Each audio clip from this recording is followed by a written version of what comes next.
ஜெபிப்போம். எங்கள் அன்பின் பரலோக பிதாவே, இந்த உலகத்தின் பாவத்தை சுமந்து தீர்க்கிற தேவ ஆட்டுக்குட்டியாக இயேசு கிறிஸ்துவை இந்த உலகில் அனுப்பினீர். அவர் சிலுவையிலிருந்து சொன்ன 4வது வார்த்தையை நாங்கள் தியானிக்க போகிறோம். எங்களோடு கூட பேச வேண்டும் என்று இயேசுவின் மூலம் ஜெபிக்கிறோம். எங்கள் நல்ல பிதாவே, ஆமேன். அமருங்கள். ஆசீர்வாதமான மனமகிழ்ச்சியானது நாளிலும் உங்களோடு கூட இணைந்து சிலுவை வார்த்தைகளை தியானிப்பதற்கு ஆண்டவர் செய்த கிருபைகளுக்காக நான் ஆண்டவருக்கு துதி ஸ்தோத்திரங்களை ஏறெடுத்துக் கொள்கின்றேன். இந்த நல்ல வாய்ப்பை தந்த அன்பிற்குரிய திருச்சபையின் சேகர ஆயர் அவர்களுக்கும் சபைக்குழு மற்றும் திருச்சபை மக்கள் அனைவருக்கும் ஆண்டவராகிய இயேசு கிறிஸ்து நாமத்தினாலே நல்வாழ்த்துக்களை மகிழ்ச்சியோடு தெரிவித்துக் கொள்கின்றேன். ஆண்டவராகிய இயேசு கிறிஸ்து சிலுவையிலிருந்து மொழிந்த 4வது வார்த்தை மத்தேயு நற்செய்தி நூல் 27வது அதிகாரம் 46வது வசனம். 9ஆம் மணி நேரத்தில் இயேசு ஏலி ஏலி லாமா சபக்தானி என்று மிகுந்த சத்தமிட்டு கூப்பிட்டார். அதற்கு என் தேவனே என் தேவனே ஏன் என்னை கைவிட்டீர் என்று அர்த்தமாம். அன்பிற்குரிய ஆண்டுடைய பிள்ளைகளே, ஆண்டவராக இயேசு கிறிஸ்து இந்த உலகத்திலே வாழ்ந்த 33.5 ஆண்டுகளில் ஏனென்று பிதாவிடம் கேள்வி கேட்காதவர் இப்பொழுது ஏன் என்னை கைவிட்டீர் என்று பிதாவை பார்த்து கேள்வியை கேட்கிறார். இயேசு தன்னுடைய தாயை தன்னுடைய அன்பான சீஷனிடம் ஒப்படைத்த பின்னர் பூமி எங்கும் 3 மணி நேரம் அந்தகாரம் உண்டாயிற்று. அப்பொழுது இயேசு கிறிஸ்துவின் பாடுகள் உச்ச கட்டத்தை எட்டிற்று. இயேசு அமைதியாக நின்றார். 3 மணி நேரம் தாண்டின உடனே இயேசு மகா சத்தமாய் மிகுந்த துயரத்தோடு கூட என் தேவனே என் தேவனே ஏன் என்னை கைவிட்டீர் என்று கூறினார். உண்மையிலேயே பிதாவானவர் இயேசு கிறிஸ்துவை கைவிட்டாரா? இல்லை. இந்த 4வது வார்த்தை எப்படிப்பட்ட வார்த்தை என்பதையும், இதை ஆண்டவர் சொல்லுவதற்கு என்ன காரணம் என்பதையும், இந்த 4வது வார்த்தை நமக்கு கற்றுத்தரக்கூடிய பாடம் என்ன என்பதையும் மிகவும் சுருக்கமாக தியானிக்க போகிறோம்.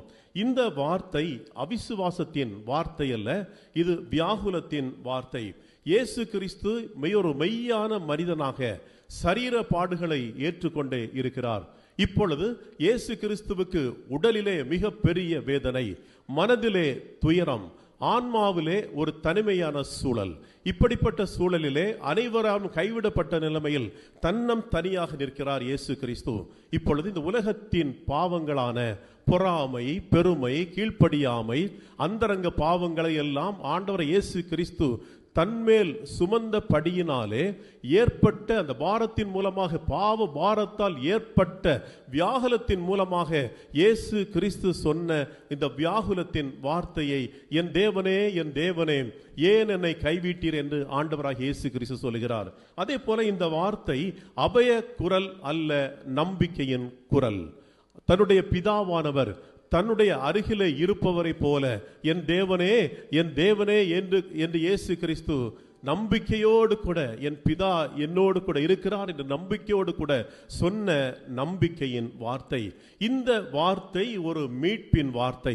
ஆண்டவராக இயேசு கிறிஸ்து சிலுவையிலே தொங்கின வண்ணமாக இந்த உலகத்தை பார்த்து, என் உலக மக்களே, பாவத்தின் அகோரத்தை நீங்கள் பாருங்கள், எந்த பாவமும் செய்யாத எனக்கே இந்த பாடுகள் என்றால், அதாவது பச்சை மரத்திற்கு இந்த பாடு என்றால் பட்ட மரத்திற்கு என்ன பாடாக இருக்கும்? பாவத்தின் அகோரத்தை பாருங்கள், எல்லாரும் மீட்பை பெற்றுக் கொள்ளுங்கள், பாவம் செய்யாமல் வாழுங்கள் என்ற ஒரு மீட்பின் குரல். இந்த குரல் பாவிகளின் மீட்பிற்காக சத்தமிட்ட ஒரு பரிசுத்தரின் குரல். அன்பிற்குரிய ஆண்டவருடைய பிள்ளைகளே, இந்த வார்த்தையை இயேசு சொல்லுவதற்கு காரணம் என்ன? ஏசாயா காரணம் பாவத்தின் நிமித்தமாக இயேசு கிறிஸ்துவுக்கும் பிதாவானவருக்கும் இடையிலே ஒரு இடைவெளி ஏற்பட்டு விட்டது பாவத்தின் காரணமாக. எனவேதான் ஏசாயா தீர்க்கதரிசி சொல்லுகிறார். ஏசாயா தீர்க்கதரிசியின் புஸ்தகம் 59 அதிகாரம் 2வது வசனம், உங்கள் அக்கிரமங்களே உங்களுக்கும் உங்கள் தேவனுக்கு நடுவாக பிரிவினையை உண்டாக்குகிறது, உங்கள் பாவங்களே அவர் உங்களுக்கு செவிகொடாதபடிக்கு அவருடைய முகத்தை உங்களுக்கு மறைக்கிறது. அன்பிற்குரிய ஆண்டோடைய பிள்ளைகளே, இயேசு கிறிஸ்து ஒரு பாவம் கூட செய்யவில்லை. ஒரு பாவம் கூட செய்யாத ஒரு பரிசுத்தமான ஆண்டவர் அவர். ஆனால் வேத வசனம் சொல்கிறது, 1 பேதுரு 2 அதிகாரம் 24 வசனம் சொல்கிறது, அவர் தாமே தமது சரீரத்திலே நம்முடைய பாவங்களை சிலுவையின் மேல் சுமந்தார். அன்பிற்குரிய ஆண்டோடைய பிள்ளைகளே, பாவிகளின் வரிசையிலே ஞான ஸ்நானத்தை பெற்றவர், பாவிகளை தேடி சென்றவர், இப்பொழுது பாவிகளின் நடுவிலே சிலுவையிலே தொங்கிக் கொண்டே இருக்கிறார். பாவிகளின் பிரதிநிதியாக உலகத்தின் பாவத்தை சுமந்த படியினாலே பிதாவுக்கும் அவருக்கும் இடையிலே ஒரு இடைவெளி ஏற்பட்டு விட்டது. அந்த இடைவெளி, அந்த பிதாவின் அன்பை நான் இழந்து விட்டேனோ என்ற ஒரு அங்கலாய்ப்போடு கூட ஆண்டவராக இயேசு கிறிஸ்து, என் தேவனே என் தேவனே ஏன் என்னை கைவிட்டீர் என்று சொல்கிறார். ஆனால் இயேசு கிறிஸ்து ஊழிய நாட்களிலே சீஷர்களை பார்த்து சொன்ன ஒரு வார்த்தை, யோவான் நற்செய்தி நூல் 16 அதிகாரம் 32 வசனத்தில் சொல்லுகிறார், நீங்கள் என்னை தனியே விட்டுவிடும் காலம் வரும், ஆனாலும் நான் தனித்திரேன், பிதா என்னுடனே கூட இருக்கிறார். அன்பிற்குரிய ஆண்டவருடைய பிள்ளைகளே, இப்படி சொன்ன இயேசு கிறிஸ்து இப்பொழுது தனியாக நிற்பதற்கு காரணம் இந்த உலக மக்களாகிய நானும் நீங்களும் செய்த பாவமே. பாவ அந்தகாரத்திலே வாழ்ந்து கொண்டிருந்த நானும் நீங்களும், இந்த உலக மக்கள் அனைவரும் அந்த மெய்யான ஒளியை பெற்றுக்கொள்ள வண்ணமாக ஒரு நாளிலே பரலோகத்திலே மகிமையின் ஒளியிலே வாசம் பண்ண வேண்டும் என்பதற்காக இந்த உலகிற்கு ஒளியாக வந்த இயேசு கிறிஸ்து அந்தகார இருளிலே அமிழ்த்தப்பட்டது எவ்வளவு விந்தையான காரியம். காரணம் ஏன் தெரியுமா? நம்முடைய ஆண்டவராக இயேசு கிறிஸ்து, நம்முடைய பிதாவானவர் என்மேல் உங்கள் மேல் வைத்த அன்பின் அடையாளம். இந்த அன்பிற்கு இணையாக நானும் நீங்களும் என்ன செய்ய முடியும்? ஒன்றுமே செய்ய முடியாது. எனவே தன் பக்தன் பாடுகிறான், சேர்ந்து பாடலாமா? எவ்வித அன்பை நான் எங்குமே காணேனே, எவ்வித அன்பை நான் எங்குமே காணேனே, எவ்வித மிதற்கீடு ஏழை யான் செய்குவேன் கல்வாரியே, கல்வாரியே. கல்மனம் ஒரு கீடும் கல்வாரியே, கல்மனம் ஒரு கீடும் கல்வாரியே. ஈடாக ஒன்றுமே செய்ய முடியாது, ஆனால் ஒன்று மட்டும் செய்ய முடியும். பாவமில்லாமல் பரிசுத்தமாய் இந்த உலகத்திலே வாழ நம்மால் முடியும். எனவே அன்பிற்குரிய ஆண்டவருடைய பிள்ளைகளே, இந்த 4வது வார்த்தை நமக்கு தரக்கூடிய செய்தி என்ன, அது பாடம் என்ன என்பதை மிகவும் சுருக்கமாக தியானிக்கப் போகிறோம். இயேசு கிறிஸ்துவின் இந்த கதறல் பாவத்தின் அகோரத்தை சுட்டி காட்டுகிறது. இந்த பாவத்திற்கு விலையாக இயேசு கிறிஸ்துவின் தியாகம் ஒன்றே ஈடு செய்ய முடியும் என்பதை இந்த வார்த்தை நமக்கு சுட்டி காட்டப்படுகின்றது. என் அன்பிற்குரிய ஆண்டவருடைய பிள்ளைகளே, இந்த வார்த்தையில ஒரு எச்சரிப்பு உண்டு. ஒரு பாவம் கூட செய்யாத இயேசு கிறிஸ்துவுக்கு இவ்வளவு பாடுகள் பட்டாரே ஆகில், நானும் நீங்களும் பாவம் செய்தால் ஒரு நாளிலே என்ன பாடுபட போகிறோம் என்பதை சற்று சிந்தித்து பார்க்க அழைக்கப்படுகிறோம். எனவே தான் இயேசு சொன்னார், பச்சை மரத்திற்கு இந்த பாடானால் பட்ட மரத்திற்கு என்ன பாடு. தேவனுடைய பார்வையில் பாவம் எவ்வளவு கொடுமையானது என்பதை இந்த வார்த்தையின் மூலமாக நானும் நீங்களும் அறிந்து கொள்ளலாம். இந்த பேராபத்திலிருந்து, இந்த கொடுமையான சூழலிலிருந்து நானும் நீங்களும் தப்புவிக்கப்பட வேண்டாமா? ஆண்டவராக இயேசு கிறிஸ்து கல்வாரி சிலுவையிலே இந்த உலக மக்களின் பாடுக்காக நரக வேதனையை அனுபவிக்கிறார். தேவனுடைய கோபத்தை அங்கே காண்கிறார். எனவே இந்த வார்த்தை எனக்கும் உங்களுக்கும் ஒரு எச்சரிப்பின் வார்த்தை. அன்று ஆதாமும் ஏவாளும் ஏதேன் தோட்டத்திலே இருந்த பொழுது கடவுளுக்கும் அவளுக்கும் இடையிலே எந்த இடைவெளியுமே கிடையாது, ஒற்றுமையாக இருந்தார்கள்.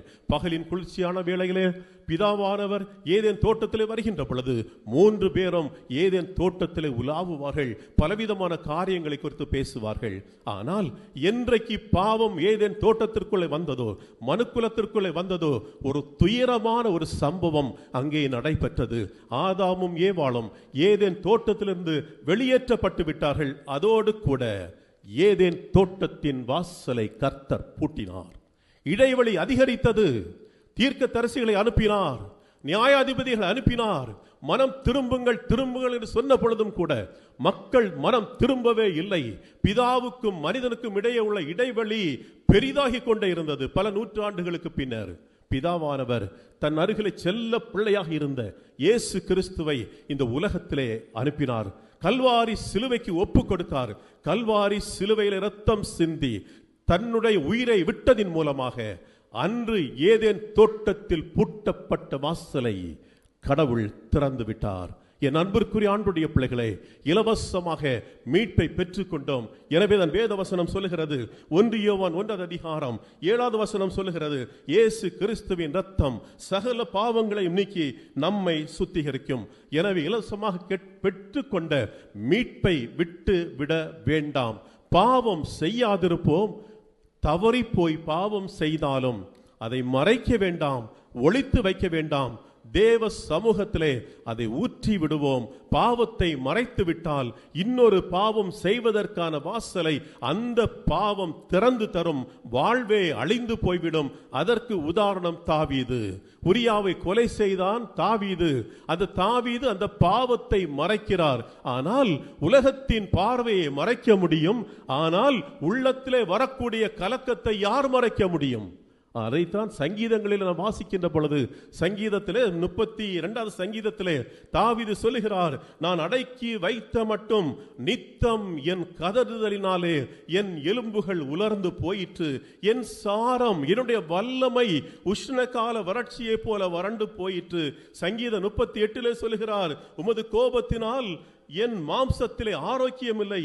என் அக்கிரமங்கள் என் தலைக்கு பாரமாயிருப்பது போல பாரமாயிருந்து என்னால் தாங்க முடியவில்லை. என்னுடைய குடல் எரிபந்தமாய் எரிகிறது. என் இருதயத்தின் கொந்தளிப்பினாலே நான் கதறுகிறேன். என் அன்பிற்குரிய ஆண்டுடைய பிள்ளைகளே, இப்படிப்பட்ட அந்த பாவத்தின் அகோரத்தை நானும் நீங்களும் சந்திக்க கூடாது என்பதற்காகத்தான் இயேசு கிறிஸ்து இந்த உலகத்தின் பாவத்தை சிலுவையிலே சுமந்தார். எனவேதான் அந்த அகோரத்தை காட்டித்தன வண்ணமாகத்தான் என் தேவனே என் தேவனே ஏன் என்னை கைவிட்டீர் என்று இயேசு கதறினார். எனவே இந்த பாவத்தின் அகோரத்தை அறிந்து கொண்ட நானும் நீங்களும் பரிசுத்தமாய் ஆண்டவருக்கு சாட்சியாக இயேசுவை போல வாழ அழைக்கப்பட்ட அப்படிப்பட்ட ஒரு மேலான வாழ்வை நம்முடைய ஆண்டவர் நம் அனைவருக்கும் தருவாராக. ஆமென்.